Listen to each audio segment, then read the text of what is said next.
And Richards Bay Minerals on KwaZulu-Natal's north coast, urging the provincial government to ensure a stable environment so it can continue with investment and expansion projects worth billions of rand. Well, the mine recently experienced a total shutdown for 2 weeks and was on the verge of permanent closure following violent protests there. Now, all stakeholders signed a memorandum of understanding and stability agreement to ensure protection of the mine. Spamandla Goke filed this report.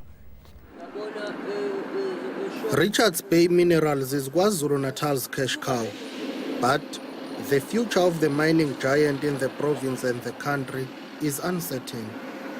The mine is operating under serious threat.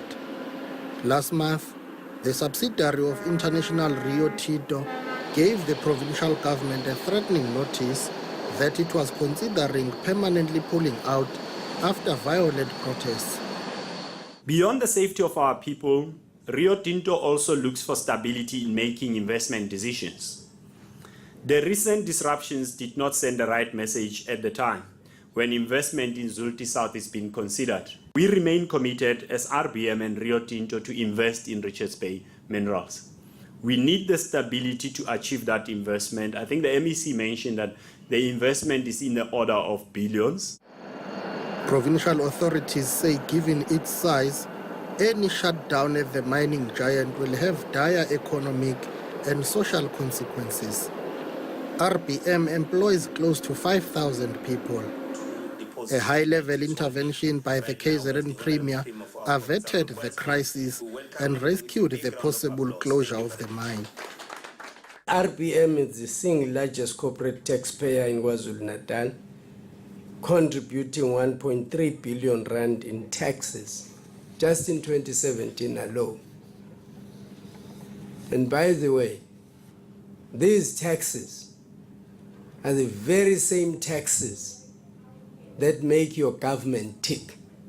Even when you consider that 360 million of RBM's money that RBM makes as money is spent on communities. Just the gross geographic product of KwaZulu-Natal, contribution by RBM is 3.5%. Organized labor has urged RBM to prioritize the permanent employment of workers who subcontract. We want an intervention from the government when it comes to that, because once a company employs more people through subcontractors and lesser people permanently, you find that the treatment is not the same. So to us as the NUM, we view that as a recipe for disaster. Traditional leaders have urged the mine to prioritize giving back to the communities it operates under. In all these agreements that we are signing, we must ensure that correct personnel leads such investment that must be protected. And the personnel that works at RBM, that leads RBM, should not be conflicted with issues of communities. And they should not be conflicted with issues of contractors.